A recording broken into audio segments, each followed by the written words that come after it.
Hello दोस्तों, स्वागत है आपका अपने ही यूट्यूब चैनल नीतीश स्टडी में। तो दोस्तों, आज की इस वाली वीडियो में हम लोग पढ़ेंगे जीके जीएस का 20 अति महत्वपूर्ण प्रश्न, जो आपके आने वाले सभी प्रतियोगिता परीक्षाओं के लिए काफ़ी इम्पोर्टेंट प्रश्न है। तो इसीलिए आपको वीडियो को शुरू से लेकर अंत तक एक बार जरूर देखना है। तो चलिए वीडियो को शुरू करते हैं। तो पहला प्रश्न है कि चंद्रमा पर पानी की खोज किस देश ने की थी।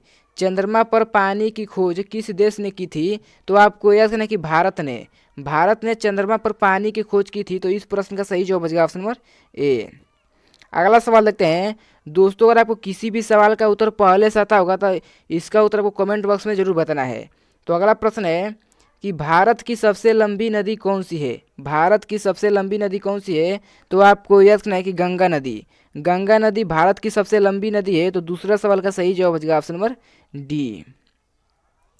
अगला सवाल आता है कि सबसे पहले बल्ब किस देश ने बनाया था। सबसे पहले बल्ब किस देश ने बनाया था? तो आपको याद रखना कि अमेरिका ने सबसे पहले बल्ब बनाया था। तो तीसरा सवाल का सही जवाब बचेगा ऑप्शन नंबर डी।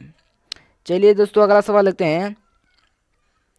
आम का शहर किसे कहा जाता है? आम का शहर किसे कहा जाता है? तो आपको याद रखना है कि लखनऊ को आम का शहर कहा जाता है। अगर आपसे पूछ देगा कि नवाबों का शहर किसे कहते हैं, तो लखनऊ को नवाबों का शहर कहते हैं। तो इस प्रश्न का सही जवाब बचेगा ऑप्शन नंबर बी। चलिए दोस्तों, अगला सवाल देखते हैं। अगला प्रश्न है कि भारत में कलर टीवी की शुरुआत कब हुई थी। भारत में कलर टीवी की शुरुआत कब हुई थी? तो आपको याद रखना है कि सन 1982 ईस्वी में। सन 1982 में भारत में कलर टीवी की शुरुआत हुई थी। तो पांचवा सवाल का सही जवाब बचेगा ऑप्शन नंबर बी। चलिए दोस्तों, अगला प्रश्न देखते हैं। अगला सवाल है कि कौन सा पेड़ सबसे ज़्यादा ऑक्सीजन प्रदान करता है। कौन सा पेड़ है जो सबसे ज़्यादा ऑक्सीजन प्रदान करता है? तो आपको याद रखना है कि पीपल का पेड़ जो होता है दोस्तों सबसे ज़्यादा ऑक्सीजन प्रदान करता है। तो इस प्रश्न का सही जवाब बचेगा ऑप्शन नंबर डी। अगला सवाल है दोस्तों कि भारत में सर्वाधिक लोहा उत्पादन करने वाला राज्य कौन सा है। भारत में सर्वाधिक लोहा उत्पादन करने वाला राज्य कौन सा है?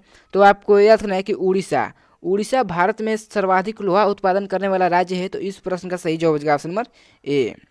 चलिए दोस्तों, अगला सवाल देखते हैं। मानव शरीर में लगभग कितना प्रतिशत पानी पाया जाता है? यानी कि मानव शरीर में लगभग कितना प्रतिशत पानी होता है? तो आपको याद रखना है कि 80%। मानव शरीर में लगभग 80% पानी होता है। तो आठवां प्रश्न का सही जवाब बचेगा ऑप्शन नंबर सी। चलिए दोस्तों, अगला सवाल देखते हैं। दोस्तों, अगर आपको वीडियो अच्छी लग रही हो तो वीडियो को लाइक करिएगा। अगर हमारे चैनल पर नए हैं तो चैनल को कृपया करके सब्सक्राइब कर दीजिए। तो अगला सवाल है कि मानव शरीर के कौन से अंग में रक्त नहीं पाया जाता है। मानव शरीर के कौन से अंग में रक्त नहीं पाया जाता है? तो आपको याद रखना कि कार्निया में रक्त नहीं पाया जाता है। और कार्निया जो है दोस्तों ये आँख का एक भाग होता है, कार्निया। तो नौवां प्रश्न का सही जवाब बचेगा ऑप्शन नंबर सी। चलिए दोस्तों, अगला सवाल देखते हैं कि 100 रुपये के नोट पर किसका चित्र छपा होता है। 100 रुपये के नोट पर किसका चित्र छपा होता है? तो आपको याद रखना है कि रानी का वाव 100 रुपये के नोट पर चित्र छपा होता है। तो 10वां सवाल का सही जवाब बचेगा ऑप्शन नंबर डी। चलिए दोस्तों, अगला प्रश्न देखते हैं कि विश्व का दूसरा ताजमहल किस देश में है। विश्व का दूसरा ताजमहल किस देश में है? तो दोस्तों, आपको याद रखना है कि बांग्लादेश में विश्व का दूसरा ताजमहल स्थित है। तो 11वां प्रश्न का सही जवाब बचेगा ऑप्शन नंबर सी। चलिए दोस्तों, अगला सवाल देखते हैं। अगला प्रश्न है कि सूरजमुखी किस देश का राष्ट्रीय फूल है। सूरजमुखी किस देश का राष्ट्रीय फूल है? तो दोस्तों, आपको याद रखना है कि यूक्रेन का सूरजमुखी राष्ट्रीय फूल है। तो 12वां सवाल का सही जवाब बचेगा ऑप्शन नंबर बी। चलिए दोस्तों, अगला प्रश्न देखते हैं। कौन सा जीव अपने माता पिता दोनों का दूध पीता है? ऐसा कौन सा जीव है जो अपने माता पिता दोनों का दूध पीता है? तो आपको याद रखना है कि खरगोश जो है अपने माता पिता दोनों का दूध पीता है। तो 13वां प्रश्न का सही जवाब बचेगा ऑप्शन नंबर सी। चलिए दोस्तों, अगला सवाल देखते हैं कि ऐसा कौन सा पक्षी है जो अपना रंग बदल सकती है। ऐसा कौन सा पक्षी है जो अपना रंग बदल सकती है? तो दोस्तों, आपको याद रखना है कि कोमालिया एक पक्षी है जो अपना रंग बदल सकती है। ठीक है। तो 14वां सवाल का सही जवाब बचेगा ऑप्शन नंबर डी।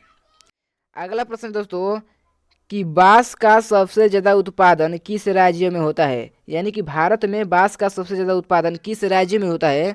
तो आपको यह है कि असम राज्य में, असम में बांस का सबसे ज़्यादा उत्पादन होता है। तो इस प्रश्न का सही जवाब होगा ऑप्शन नंबर ए।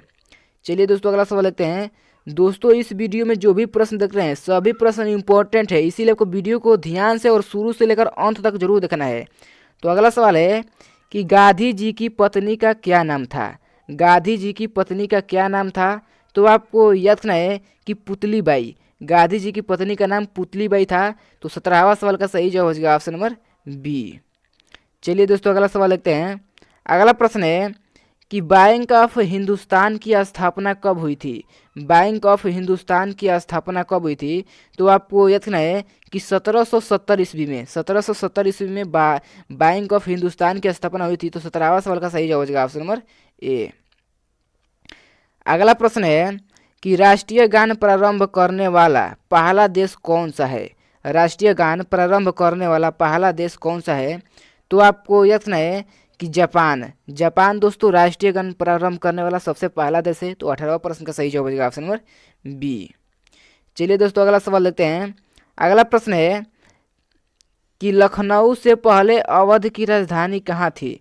लखनऊ से पहले अवध की राजधानी कहाँ थी। तो दोस्तों आपको यह सुना है कि फैजाबाद में, ठीक है। लखनऊ से पहले अवध की राजधानी फैजाबाद थी। तो 19वां सवाल का सही जवाब होगा ऑप्शन नंबर बी। चलिए दोस्तों आज का लास्ट सवाल देखते हैं कि फतेहपुर सीकरी का निर्माण किसने करवाया था। फतेहपुर सीकरी का निर्माण किसने करवाया था। तो दोस्तों इसका उत्तर आपको कमेंट बॉक्स में बताना है। तो कमेंट बॉक्स में बताइए कि फतेहपुर सीकरी का निर्माण किसने करवाया था।